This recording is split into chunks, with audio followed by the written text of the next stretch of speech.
Hello అండి. అందరికీ నమస్తే. అందరూ ఎలా ఉన్నారండి? బాగున్నారా? మేమైతే చాలా బాగున్నాం. మీరు కూడా చాలా చాలా బాగుండాలని కోరుకుంటుంది మీ హాస్ని రాజుపుడి. ఈరోజైతే అందరికీ ఉపయోగపడే బ్రహ్మాండమైన కొత్త కొత్త కిచెన్ టిప్స్ని అయితే మీకు పరిచయం చేయబోతున్నాను. వీడియోని అయితే చివరిదాకా చూడండి. ఇంకా అలాగే మీకు వీడియో నచ్చితే ప్లీజ్ ఒక లైక్ ఇవ్వండి, అలాగే కమెంట్ చేయండి. ఇప్పుడైతే ఫస్ట్ టిప్ ఏంటంటే, మనం బాదం పప్పుని అయితే ప్రతిరోజు నానబెట్టుకొని తింటూ ఉంటాం కదా. బాదం పప్పుని మనము ఎంత తింటే అంత మంచిది ఆరోగ్యానికి, జుట్టుకు, హెల్త్కు చాలా మంచిదన్నమాట. మరి బాదం పప్పుతో ఇలా కూడా చేసామంటే మన ఫేస్ పైన ఉండే మంగు మచ్చల్ని పూర్తిగా పోగొట్టుకోవచ్చు. ఎలా చెయ్యాలి ఏంటి అనేది చూసేద్దాము. ఫస్ట్ అయితే పాలు ఉంటాయి కదా, పచ్చి పాలైనా సరే, కాంచి చల్లార్చిన పాలనైనా తీసుకొని ఇలా కొద్దిగా వేసేసి పాలని దానిపైన ఇలా బాదం పప్పుని తురమండి. ఇలా వీడియోలో చూపిస్తున్నట్లుగా ఇలా బాదం పప్పుని తురిమామంటే బాదం పప్పుది పేస్ట్ అయితే వస్తుంది కదా. ఆ పేస్ట్ని మంగు ఉంటుంది కదా, చాలామందికి 30+ వచ్చిన తర్వాత కానీ, లేదంటే చాలామందికి వాళ్ళ అంటే అది జీన్స్ ప్రకారం కూడా చాలామందికి అయితే వస్తూ ఉంటుంది వాళ్ళ పేరెంట్స్కి ఉంటే. అందుకోసమని అలా వచ్చినప్పుడు ఇలా రోజు రెగ్యులర్గా ఒక 30 డేస్ అలా చేసామనుకోండి, మంగు మచ్చలు పూర్తిగా పోతాయి. తప్పకుండా ట్రై చేయండి. ఇంకా నెక్స్ట్ టిప్ అండి, మనము చింతపండునైతే ఇలా కొద్దిగా తీసుకోండి. చింతపండును తీసుకొని మనము కొద్దిగా వాటర్ని వేసుకుంటూ ఇలా రుద్దాలన్నమాట. ఇది ఎందుకు అనుకుంటున్నారా? చెప్తాను. ఇప్పుడు చింతపండుని కొద్దిగా వాటర్ వేసుకొని, అలాగే కొద్దిగా షుగర్ వేసేసుకొని ఇలా వాటర్లో తడుపుకుంటూ ఇలా చేతులకైతే రుద్దుకోవాలి. ఎందుకు అని అంటే, మనము ఎప్పుడైనా బిర్యానీకి మసాలాలన్నీ కలుపుతాం కదా చికెన్కి, అప్పుడు చేతులు బగబగ మండుతూ ఉంటాయి. చాలామందికి అలా కలిపినప్పుడు అస్సలు పడదనమాట. అలాగే ఒక్కొక్కసారి మనము ఫిష్ ఫ్రై చేయాలన్నప్పుడు కూడా ఫిష్కు కలిపి పెడతాము. ఒక్కోసారి మనం ఏదైనా కారం ఉండే తొడిమేలు తీసినప్పుడు కూడా చేతులు మండుతూ ఉంటాయి. అలాంటప్పుడు ఇలా చింతపండు, కొద్దిగా చక్కెర, వాటర్ వేసుకొని ఇలా కొద్దిసేపు ఒక 2-3 మినిట్స్ ఇలా రుద్దేశామంటే మనకి నీట్గా పోతుందన్నమాట. ఆ ఘాటు కానీ, ఆ ఫ్లేవర్ది కానీ, ఆ స్మెల్ కానీ నీట్గా పోతుంది. చేతులు మంట తీయకుండా నీట్గా ఉంటాయి. తప్పకుండా ట్రై చేయండి. ఇంకా నెక్స్ట్ టిప్ అండి, కీరాతో ఇలా కనుక చేసామంటే మన కళ్ళ కింద వచ్చే నలుపు కానీ, అలాగే కళ్ళు అలసిపోయినట్లున్నా చాలా తొందరగా తగ్గిపోతుందనమాట. కళ్ళకు కూడా చాలా రిలీఫ్ అయితే ఉంటుంది. మనము ప్రతిసారి కట్ చేసుకోవాలన్నప్పుడు ఇలా ఇబ్బంది లేకుండా ఇలా కొన్ని స్లైసెస్గా ఒక హాఫ్ కీరాను కట్ చేసి ఒక డబ్బాలో వేసి ఫ్రిడ్జ్లో పెట్టేసుకోండి. రోజు కట్ చేయాల్సిన అవసరం ఉండదు. ఇలా కట్ చేసుకొని డబ్బాలో వేసేసుకోవాలన్నమాట. ఇలా వేసేసుకొని మనము ప్రతిరోజు నైట్ పడుకునేటప్పుడు కానీ, లేదంటే సాయంత్రం పూట కానీ కళ్ళపైన పెట్టేసుకున్నామంటే కళ్ళు చాలా రిలీఫ్గా అయిపోతాయి అన్నమాట. చాలామంది కంప్యూటర్ ముందర, ల్యాప్టాప్ ముందర ఎక్కువగా వర్క్ చేసి, అలాగే సెల్ ఫోన్ దగ్గర కూడా చాలామంది చూసి కళ్ళు మండుతూ ఉంటాయి, కళ్ళు ఎర్రగా అయిపోతూ ఉంటాయి, అలసిపోయినట్లుగా అవుతూ ఉంటాయి కదా. అలా అయినప్పుడు ఇలా మనము కళ్ళపైన కనుక ఇలా స్లైసెస్గా పెట్టేసుకున్నామనుకోండి, మనకి చాలా తొందరగా రిలీఫ్ అయితే ఉంటుంది. కళ్ళు కూడా ఫ్రెష్గా అయిపోతాయి అన్నమాట. ఎంత అలసిపోయిన కళ్ళు అయినా సరే మనకి నార్మల్గా ఫ్రెష్గా అయిపోతాయి అన్నమాట. మనం నిద్రపోయి లేస్తే ఎంత ఫ్రెష్గా ఉంటాయో అంత ఫ్రెష్గా అయిపోతాయి. చాలా బాగా యూజ్ అవుతుందండి. తప్పకుండా ట్రై చేయండి. చాలామందికి కళ్ళు అలసిపోయాయి అంటే మొహం కూడా తేడాగా ఉంటుంది. కాబట్టి ఈ టిప్ని అయితే ట్రై చేయండి. ఇంకా నెక్స్ట్ టిప్ అండి, మనము సాక్సుల్ని వాడుతూ ఉంటాం కదా. సాక్సుల్ని ఒక్కొక్కసారి మనం ఉతికి పెట్టిన తర్వాత ఒక సాక్స్ కనిపిస్తూ ఉంటుంది, ఒక్కొక్క సాక్స్ కనిపించదు.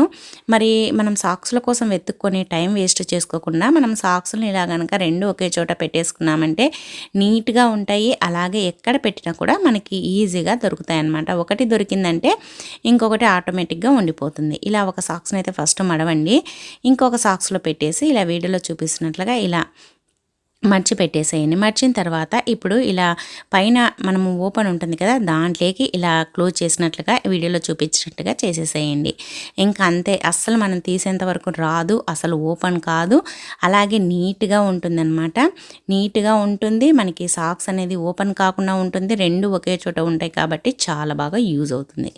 ఇంకా నెక్స్ట్ టిప్ అండి, చూడండి, మనము గోర్లకి ఒక్కొక్కసారి ఇప్పుడు చలికాలం కాబట్టి స్కిన్ లేస్తూ ఉంటుందన్నమాట గోర్ల చుట్టూరా. అలాగే గోర్ల దగ్గర కూడా స్కిన్ లేచిపోయి మంట తీస్తూ ఉంటుంది. అలాంటప్పుడు ఇలా వ్యాజ్లిన్ అయితే అప్లై చేయండి. అలాగే మనకి గోర్ల చుట్టూరా ఇలా వ్యాజ్లిన్ అప్లై చేయడం వల్ల గోర్ల దగ్గర స్కిన్ లేకుండా ఉంటుంది. అలాగే మనం నెయిల్ పాలిష్ పెట్టుకునేటప్పుడు ఒక్కొక్కసారి హడావిడిగా పెడుతూ ఉంటాం కదా, హడావిడిగా పెట్టేటప్పుడు పక్కన స్కిన్కి అంతా అంటుతూ ఉంటుంది అనమాట. మరి స్కిన్కి అంటకుండా ఉండాలి అని అంటే ఇలా నెయిల్ పాలిష్ పెట్టేసుకుంటాం కదా.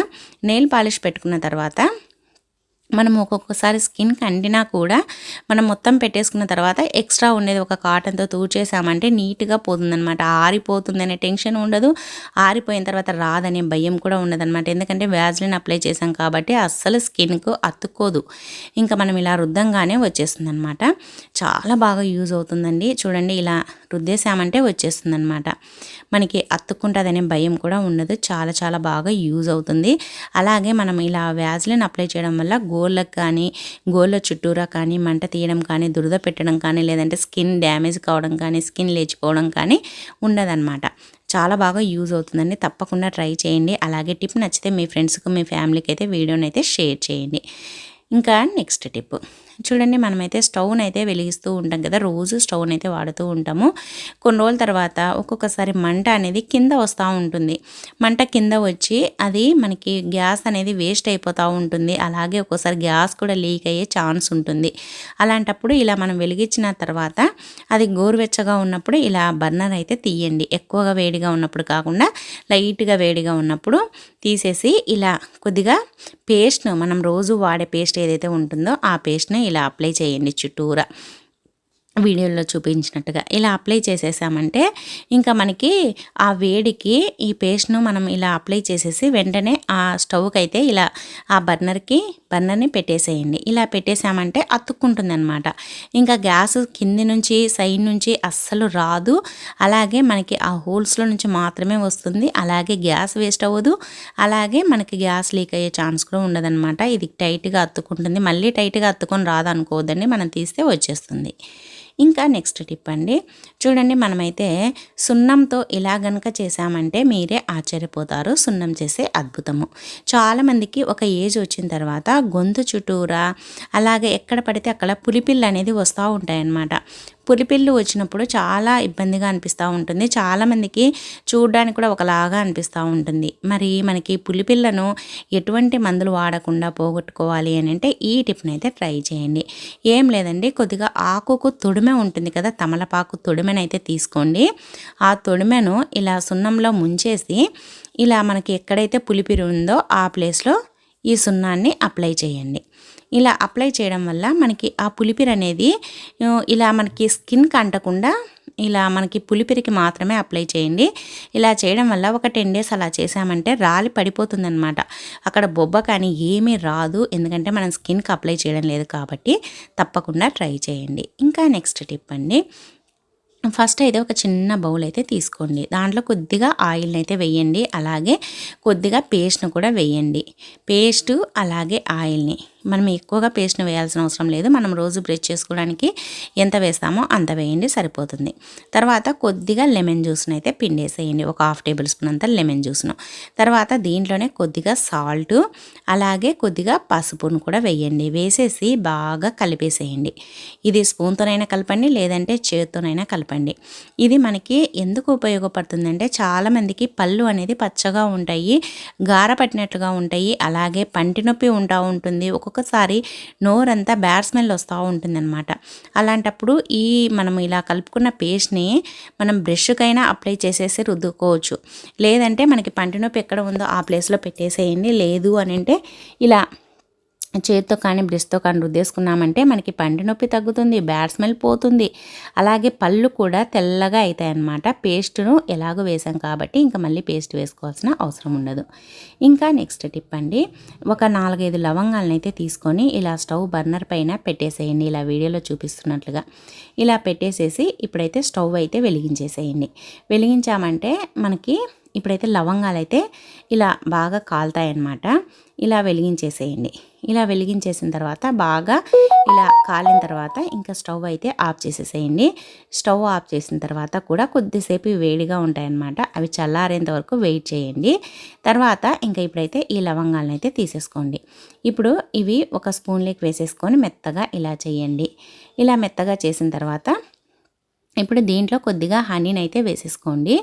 హనీ అలాగే మనకి ఈ హనీ వేసాం కదా, హనీ వేయండి. వేసేసి రెండింటిని కలిపేసేసి మనం లేవంగానే మార్నింగ్ పరగడుపున బ్రష్ చేసుకున్న తర్వాత దీన్ని గనక మనం నాకామంటే మనకి చాలామందికి గొంతు నొప్పి వస్తూ ఉంటుంది కదా. ఈ వాతావరణం చల్లగా ఉండడం వల్ల చలికి కూడా చాలామందికి గొంతు నొప్పి వస్తూ ఉంటుంది. గొంతు నొప్పి అనేది మాయమైపోతుంది అనమాట. గొంతు నొప్పి ఉన్న, దగ్గు ఉన్న చాలా తొందరగా తగ్గుతుంది. తప్పకుండా ట్రై చేయండి. ఇది చిన్న పిల్లలకు కూడా మనం వాడొచ్చు అనమాట. ఇంకా నెక్స్ట్ టిప్ అండి, మనం ఏదైనా ఆర్డర్ పెట్టినప్పుడు ఇలాంటి రోలర్ అయితే వస్తూ ఉంటుంది కదా, దీన్ని మనం వేస్ట్ అని పడేస్తూ ఉంటాము. పడేయకుండా ఇలా వీడియోలో చూపిస్తున్నట్లుగా మీకు ఎంత కావాలనో అంత అయితే కట్ చేసేసుకోండి. నేనైతే ఇది ఎందుకు ఆర్డర్ పెట్టానంటే, నేనైతే వాల్పేపర్ అయితే ఆర్డర్ పెట్టానమాట. వాల్పేపర్ని వాడేసినాను. ఇప్పుడైతే ఈ రోలర్ని అయితే పడేయకుండా ఎత్తి పెట్టేశాను అనమాట. ఇప్పుడు దీన్ని మనం ఇలా మనకి ఎంత కావాలనో అంత అయితే కట్ చేసుకున్నాం కదా. ఇప్పుడు ఇలా ఎక్స్ట్రా ఏదైనా ఉంటే లోపల తీసేసుకోండి. తర్వాత ఒక థ్రెడ్ కానీ లేదంటే మనకి ఇలా ఏదైనా తాడు ఉంటుంది కదా, దాన్నైనా సరే తీసేసుకొని ఇలా వీడియోలో చూపించినట్లుగా ఇలా దాంట్లో నుంచి ఇలా తీసేయండి బయటికి. ఇలా చేసి దీన్ని అయితే పైన ముడి వేసేసేయండి. ముడి వేసేసి దీన్ని మనం కిచెన్లో మనకి ఎక్కడైతే అనుకూలంగా ఉంటుందో ఆ ప్లేస్లో దీన్ని అయితే తగిలించేసేయండి. తగిలించుకున్నామంటే మనకి కిచెన్లో కిచెన్ నాప్కిన్స్ కానీ లేదంటే ఏదైనా మన కిచెన్ టవల్స్ కానీ, అలాగే మనము పాలు పట్టుకోవడానికి కానీ, ఇంకా లేదంటే ఏదైనా మనము ఇలాంటి క్లాతులను వాడుతూ ఉంటాం కదా, మసిబట్టలు అంటాం కదా, కిచెన్ నాప్కిన్స్, వాటిని ఇలా పెట్టేసుకున్నామంటే ఉతికిన తర్వాత నీట్గా ఉంటాయి. అలాగే మనం చేయి తుడుచుకోవాలన్నప్పుడు నాప్కిన్ కూడా పెట్టేసుకున్నామంటే మనం చేతులు కూడా తీసుకొని తుడుచుకోవచ్చు అనమాట. తప్పకుండా ట్రై చేయండి, చాలా బాగా ఉంటుంది. ఇంకా నెక్స్ట్ టిప్ అండి, చూడండి మనమైతే చాకుల్ని వాడుతూ ఉంటాం కదా, చాకుల్ని కొన్ని రోజులు వాడిన తర్వాత అవి షార్ప్నెస్ తగ్గిపోతూ ఉంటాయి అన్నమాట. అలాంటప్పుడు ఈ టిప్ని అయితే ట్రై చేయండి. స్టవ్ అయితే వెలిగించేసి స్టవ్ పైన ఇలా చాకునైతే వేడి చేయండి. ఇలా చాకును వేడి చేసేసి ఇప్పుడైతే ఇలా మనకి కప్పు ఉంటుంది కదా పింగానివి, దానిపైన ఇలా బాగా రబ్ చేసినట్లుగా ఇలా రుద్దండి. ఇలా చేసామంటే మనకి ఆ చాక్ అనేది షార్ప్గా అయిపోతుంది అనమాట. చాక్ అనేది షార్ప్గా అయిపోయి మనం ఏదైనా కట్ చేయాలన్నప్పుడు ఈజీగా కట్ అవుతుంది. మనకి షాప్కి వెళ్ళి దీన్ని సానే పట్టించాల్సిన అవసరం లేకుండా ఈ టిప్ని అయితే ట్రై చేయండి, చాలా బాగా యూజ్ అవుతుంది. ఇంకా నెక్స్ట్ టిప్ అండి, మనమైతే పప్పులు ఎక్కువగా తెచ్చుకుంటూ ఉంటాం కదా, పప్పుల్ని ఈ విధంగా కనుక స్టోర్ చేసుకున్నామంటే మనకి ఎన్ని రోజులున్నా కూడా పప్పులు పాడవకుండా ఫ్రెష్గా ఉంటాయి. అలాగే స్మెల్ కూడా రావన్నమాట. పప్పుల్ని తొందరగా స్మెల్ వస్తూ ఉంటాయి. అలా రాకుండా ఉండాలి అని అంటే మనం ఇలా డబ్బాలో పోసుకున్న తర్వాత బిర్యానీ ఆకులు ఉంటాయి కదా, ఆ బిర్యానీ ఆకుల్ని ఇలా పప్పుల డబ్బాలు అయితే పెట్టేసేయండి. పప్పుల డబ్బాలో పెట్టడం వల్ల మనకి స్మెల్ అనేది రావన్నమాట. పప్పులు ఎన్ని రోజులున్నా అలాగే పురుగు పట్టకుండా ఉంటుంది. చాలా బాగా యూజ్ అవుతుందండి. తప్పకుండా ట్రై చేయండి. అలాగే టిప్ నచ్చితే వీడియోను లైక్ చేసి మన ఛానల్ని అయితే సబ్స్క్రైబ్ చేయండి. ఇంకా నెక్స్ట్ టిప్ అండి, మనమైతే కాఫీ పొడిని అయితే తెచ్చుకుంటాం కదా, 2 రూపీస్ ప్యాకెట్ అయితే ఒకసారికి ఒక కప్పుకు సరిపోతుంది. మరి 5 రూపీస్ ప్యాకెట్స్ అవి తెచ్చుకున్నప్పుడు అది మనం కప్పులో కలుపుకున్న తర్వాత ఇంకా మిగిలే ఉంటుంది కదా, మరి దాన్ని మనం అలానే పెట్టేసామంటే ఇప్పుడు చలికాలం కాబట్టి తొందరగా గడ్డ కట్టేస్తుంది. మరి గడ్డ కట్టకుండా మనం వాడిన తర్వాత మళ్ళీ మనం వాడేంత వరకు అది ఫ్రెష్గా ఉండాలి అని అంటే ఇలా అయితే చెయ్యండి. ఏం లేదండి, కాఫీ పొడిని ఇలా మడవండి. వీడియోలో చూపించినట్టుగా ప్యాకెట్ని ఇలా మడిచి దీనికి ఒక టిక్ పెన్ ఉంటుంది కదా, దాన్ని ఇలా పెట్టేసేయండి. ఇంకా అంతే, మనం మళ్ళీ ఎన్ని రోజులకు తీసినా కూడా అది పాడవకుండా ఉంటుంది, గడ్డ కట్టకుండా అలానే ఫ్రెష్గా ఉంటుందన్నమాట. చాలా బాగా యూజ్ అవుతుంది. తప్పకుండా ట్రై చేయండి. అలాగే నెక్స్ట్ టిప్ అండి, మనము ఒక్కోసారి చేతులు ఏదైనా కట్ చేసినప్పుడు కానీ, వంకాయలు కానీ, ఆనియన్స్ కానీ కట్ చేసినప్పుడు చేతులు అనేది నల్లగా అయిపోతూ ఉంటాయి. అది చాలామందికి పడదు. వంకాయలు కానీ, ఆనియన్ కానీ, కొంతమందికి అయితే బంగాళదుంప కట్ చేసినా కూడా నల్లగా అయిపోతాయి. అలాగే చేతులు కూడా దురద వచ్చినట్లుగా అనిపిస్తూ ఉంటుంది వంకాయలు కట్ చేసినప్పుడు. అలాంటప్పుడు ఇలా కొద్దిగా పేస్ట్ని అప్లై చేసేసి ఇలా రుద్దేసేయండి. ఇలా పేస్ట్ని అప్లై చేసి రుద్దడం వల్ల మనకి అది నలుపు కాకుండా ఉంటుంది, అలాగే దురద కూడా రాకుండా ఉంటుందన్నమాట. చాలా బాగా యూజ్ అవుతుందండి. ఎప్పుడైనా సరే చేతులు దురద పెట్టినప్పుడు ఈ టిప్ని అయితే ట్రై చేయండి. ఇలా మనం అప్లై చేయడం వల్ల మనకి దురద రాదు, అలాగే నల్లగా కావు, అలాగే చేతులు కూడా ఫ్రెష్గా ఉంటాయన్నమాట. మనకి ఒక్కొక్కసారి చేతుల వేళ్ళ దగ్గర నల్లగా గీతలు పడినట్లుగా అలా అయిపోతూ ఉంటుంది. అలా కాకుండా ఉంటుందన్నమాట. మనకి చాలా బాగా ఉపయోగపడుతుందండి. తప్పకుండా ట్రై చేయండి. అలాగే టిప్ నచ్చితే వీడియోను లైక్ లైక్ చేయండి. అలాగే మన ఛానల్లో ఇంకా చాలా రకాల టిప్స్ ఉన్నాయండి. ఒకసారి వెళ్ళి చూడండి, నచ్చితే సబ్స్క్రైబ్ చేసుకోండి. అలాగే మీ ఫ్రెండ్స్కి, మీ ఫ్యామిలీ మెంబర్స్కి అయితే వీడియోని అయితే షేర్ చేయండి. ఇంకా నెక్స్ట్ టిప్ అండి, మనము మిక్సీ జార్ని అయితే రోజు వాడుతూ ఉంటాం కదా. ఈ బిజీ లైఫ్లో అసలు మిక్సీ జార్ లేకపోతే మనకు అస్సలు వీలే కాదనమాట. మరి అలాంటప్పుడు ఈ టిప్ని అయితే ట్రై చేయండి. ఫస్ట్ అయితే మిక్సీ జార్కి ఇలా కొద్దిగా ఆ బ్లేడ్ల దగ్గర ఆయిల్ని అయితే వేయండి.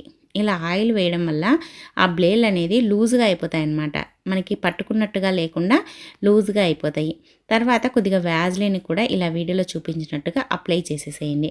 వ్యాజ్లిన్ అప్లై చేయడం వల్ల, అలాగే బ్లేడ్ల దగ్గర ఆయిల్ వేయడం వల్ల మనకి అవి ఫ్రీగా మూవ్ అవుతుంది. తర్వాత లైట్గా వేడి చేయాలన్నమాట. ఎక్కువసేపు అవసరం లేదు, జస్ట్ కొన్ని సెకండ్లు, ఒక 3-4 సెకండ్స్ ఇలా పెట్టేసేయండి. ఎందుకంటే ఎక్కువసేపు వేడి చేసామంటే లోపల బ్లేడ్ల దగ్గర ఏదైనా రబ్బర్ ఉందంటే అది కరిగిపోతుందనమాట.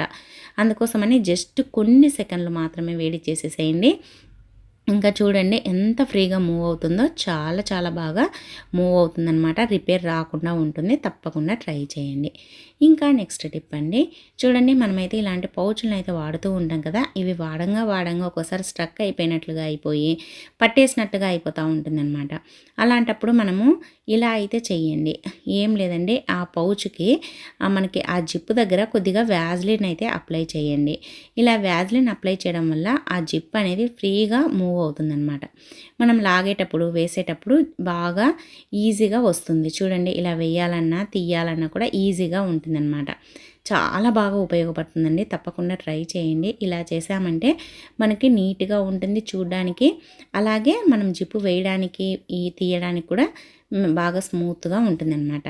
ఇంకా నెక్స్ట్ టిప్ అండి, మనం దోస పెనం కడిగే ప్రతిసారి మనము దాన్ని దోశలు వేసే ప్రతిసారి పెన్నాన్ని కడుగుతూ ఉంటాము. అలా కడగడం వల్ల మనకి ఆ పెన్నెం అనేది తొందరగా పాడైపోతూ ఉంటుంది. పెన్నెం పైన ఉండే కోటింగ్ మొత్తం పోతూ ఉంటుందన్నమాట. అందుకోసమని అలా పెన్నాన్ని ప్రతిసారి కడగకుండా ఇలా స్టవ్ పైన పెన్నెంని అయితే వేడి చేయండి. వేడి చేసిన తర్వాత ఒక టిష్యూ పేపర్ని తీసుకొని నీట్గా తూర్చేసేయండి. ఇలా తూర్చేసామంటే మనకి పెన్నెం అనేది నీట్గా ఉంటుందన్నమాట. తర్వాత మీరు పుల్కా కాల్చుకోవాలన్నా, చపాతీ కాల్చుకోవాలన్నా, దోశలు వేసుకోవాలన్నా వేసుకోవచ్చు అనమాట. ప్రతిసారి పెన్నాన్ని కడగకుండా ఈ టిప్ని అయితే ట్రై చేయండి. ఇలా చేయడం వల్ల పెన్నెం అనేది ఎక్కువ రోజులు వస్తుందన్నమాట. ఇంకా నెక్స్ట్ టిప్ అండి, చూడండి మనమైతే పెరుగునైతే తోడు పెడతా ఉంటాం కదా. పెరుగును కొంచెం తిన్న తర్వాత మిగిలిందనుకోండి, మనం ఫ్రిడ్జ్లో పెట్టేస్తాం. ఫ్రిడ్జ్లో పెట్టడం వల్ల అది టేస్ట్ అనేది మారుతూ ఉంటుందన్నమాట. ఫ్రిడ్జ్లో పెరుగును పెట్టడం వల్ల చప్పగా అయిపోతూ ఉంటుంది. మరి పెరుగు చప్పబడకుండా మనకి నీట్గా ఉండాలి, స్మెల్ అనేది బాగుండాలి, పుల్లగా కాకుండా ఉండాలి, కమ్మగా ఉండాలి అని అంటే ఎండు కొబ్బరి ఉంటుంది కదా. ఎండు కొబ్బరిని కొద్దిగా తుంచి ఇలా ఆ పెరుగు గిన్నెలు అయితే వేసేసేయండి. ఇలా పెరుగులో వేయడం వల్ల మనకి పెరుగు అనేది కమ్మగా ఉంటుంది, టేస్టీగా ఉంటుంది. అలాగే పెరుగు అనేది చప్పగా లేకుండా ఉంటుందన్నమాట. ట్రై చేయండి. ఇంకా నెక్స్ట్ టిప్ అండి, మన ఇంట్లో లవంగాలు ఉంటాయి కదా. లవంగాలను అయితే ఇలా ఒక 10 లవంగాల దాకా తీసుకోండి. తీసుకొని ఇప్పుడైతే ఒక న్యూస్ పేపర్ కానీ ఏదైనా కవర్ కానీ తీసుకొని దాంట్లో ఈ విధంగా లవంగాలను అయితే వేయండి. అలాగే ఒక కర్పూరం బిళ్ళను కూడా వేయండి. ఇది లావు కర్పూరం కాబట్టి నేను ఒకటి వేసాను. చిన్నవి అయితే కనుక ఒక 2-3 అయితే వేసేసేయండి. వేసేసి ఇప్పుడు ఈ లవంగాలని, కర్పూరాన్ని మెత్తగా ఇలా దంచండి. ఇలా చూడండి వీడియోలో చూపించినట్లుగా ఇలా దంచాలన్నమాట. ఇలా దంచేసామంటే మనకి మెత్తగా అయిపోతుంది. మరీ మెత్తగా అంటే పొడి మాత్రమే దంచాల్సిన అవసరం లేదు, బరకగా ఉన్నా సరిపోతుంది. ఇలా దంచేసుకొని ఇప్పుడైతే ఒక టిష్యూ పేపర్ కానీ, లేదు అని అంటే ఒక న్యూస్ పేపర్ కానీ, ఏదైనా సరే, ఏ పేపర్ అయినా ఓకే, ఇలా మనం దంచుకున్న దాన్ని ఇలా ఒక పేపర్లో అయితే వేసేసుకోవాలన్నమాట. ఇలా మనం వేసుకోవడం వల్ల మనకి చాలామందికి బట్టలు ఎక్కువగా కబోర్డ్లో, గూళ్ళుల్లో పెట్టేస్తూ ఉంటారు. అవి ఎక్కువ రోజులు వాడకుండా అలానే పెట్టేస్తారు కదా.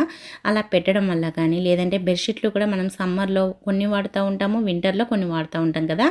అలాంటప్పుడు కూడా మనం ఎక్కువ రోజులు వాడకుండా ఉండేసరికి దాని దగ్గర పురుగులు వస్తూ ఉంటాయి, ఒక్కోసారి బొద్దింకలు కూడా వస్తూ ఉంటాయి అన్నమాట. అలా రాకుండా ఉండాలి, మనము ఎన్ని రోజులు రోజులకు మనం వాటిని వాడినా కూడా చిన్న చిన్న పురుగులు అవి పోకుండా ఉండాలి అని అంటే ఇలా టిష్యూ పేపర్లో మనం లవంగాలు అలాగే కర్పూరం దంచి ఇలా పెట్టేసి తర్వాత కొద్దిగా గట్టిగా ప్రెస్ చేసామంటే అతుక్కుంటుంది అనమాట. తర్వాత ఇలా సేఫ్టీ పిన్తో చిన్నగా హోల్స్ అయితే పెట్టేసేయండి. పెట్టేసేసి మనం బట్టల దగ్గర కానీ బెడ్షీట్ల దగ్గర కానీ ఎక్కడైనా సరే బట్టలు ఎక్కువ రోజులు వాడకుండా పక్కన పెట్టేసిన బట్టల దగ్గర కానీ ఇలా పెట్టేసామంటే మనకి స్మెల్ అనేది రాదు. అలాగే చిన్న చిన్న పురుగులు కానీ బొద్దింకలు కానీ రాకుండా ఉంటాయి. ట్రై చేయండి, చాలా బాగా యూజ్ అవుతుంది. ఇంకా నెక్స్ట్ టిప్ అండి, మనము రోజు ఇల్లు అయితే తుడుస్తూ ఉంటాం కదా. ఒక్కొక్కసారి నాన్ వెజ్ చేసినప్పుడు అంటే ఫిష్ కానీ ఏదైనా కొద్దిగా ఎగ్ కానీ స్మెల్ ఎక్కువగా వచ్చేటి చేస్తూ ఉంటాం కదా. అలాంటప్పుడు మనకి ఇల్లు అంతా మనం ఎంత నీట్గా ఫినాయిల్ వేసి తుడిచినా కూడా కొద్దిగా స్మెల్ వస్తూ ఉంటుంది. అలాంటప్పుడు కొద్దిగా దీంట్లో పౌడర్ని అయితే వేయండి. ఏ పౌడర్ వాడితే ఆ పౌడర్ని వేసేసి ఫినాయిల్తో సహా పౌడర్ని వేయండి. వేసేసి మనం మాప్ పెట్టేసామనుకోండి ఎప్పుడు ఫ్రెష్గా ఉంటుందన్నమాట. ఇల్లు మంచి వాసన ఉంటుంది, ఫ్లేవర్ చాలా బాగుంటుంది, అలాగే బ్యాడ్ స్మెల్ కూడా రాదు, నీట్గా ఉంటుందన్నమాట. తప్పకుండా ట్రై చేయండి. ఇలా తూడ్చడం వల్ల ఇల్లు మొత్తం మంచి వాసనతో ఉంటుంది. ఇంకా నెక్స్ట్ టిప్ అండి, లాస్ట్ టిప్, ప్రతి ఒక్కరికి బాగా ఉపయోగపడే టిప్పు. మనము ఆనియన్ని చాక్తో కానీ కత్తిపీటతో కానీ అవసరం లేకుండా ఇంత ఈజీగా కట్ చేసుకోవచ్చు అని మీకు తెలుసా? తెలిస్తే కమెంట్ చేయండి. అలాగే వీడియో నచ్చితే లైక్ చేయండి. చూడండి, ఫస్ట్ అయితే ఆనియన్ అయితే ఇలా సగానికైతే కట్ చేసుకోవాలన్నమాట. ఏంటి చాకు అవసరం లేదన్నారని అనుకుంటున్నారా? నేను దీన్ని చిన్న చిన్నగా కట్ చేసుకోవడానికి చాకు అవసరం లేదు అని చెప్పారనమాట. ఇలా సగానికి కట్ చేసేసుకొని తర్వాత ఇలా కొబ్బరి తురిమే ప్లేట్ పైన ఇలా తురిమేసేయండి. ఇలా తురమడం వల్ల మనకి ఇది మొత్తం పేస్ట్ మాదిరి వస్తుందన్నమాట. ఇలా వచ్చినప్పుడు మనం కూరలు చేసుకోవాలన్నా లేదంటే మనము ఏదైనా గ్రేవీ కర్రీలు వండుకోవాలన్నా మనకి చాలా బాగుంటుందన్నమాట. ఇది మనకి గ్రేవీ కూడా థిక్గా వస్తుంది. అలాగే మనం ఇలా స్లైసెస్గా బిర్యానీకి చేసుకోవాలన్నప్పుడు ఇలా పొడుగ్గా కట్ చేసుకోవాలన్నప్పుడు ఇలా మనము మనకి చిప్స్ చేస్తాం కదా, దానిపైన కట్ చేసామంటే ఇలా పల్చగా వస్తాయి, తొందరగా వేగుతాయి, అలాగే మనకి ఫాస్ట్గా కూడా పని అయిపోతుంది అనమాట. తప్పకుండా ఈ టిప్ని అయితే ట్రై చేయండి. 2 రకాలుగా అయితే కట్ చేసుకోవచ్చు అనమాట. ఎలా ఉందని నచ్చిందా? నచ్చితే వీడియోని లైక్ చేయండి. సో ఇవండి ఈరోజు టిప్స్. మరి టిప్స్ అన్ని నచ్చాయా? నచ్చితే వీడియోను లైక్ చేయండి. అలాగే మీకు ఏ టిప్ నచ్చిందనేది కమెంట్ చేయండి. అలాగే మన ఛానల్లో ఇంకా చాలా రకాల టిప్స్ ఉన్నాయండి, ఒకసారి వెళ్ళి చూడండి. నచ్చితే సబ్స్క్రైబ్ చేసుకోండి. ఈ వీడియో చూసినందుకు థ్యాంక్ యూ అండి. Thank you for watching. మరి ఒక వీడియోతో మళ్ళీ కలుద్దాం. అంతవరకు బాయ్ అండి.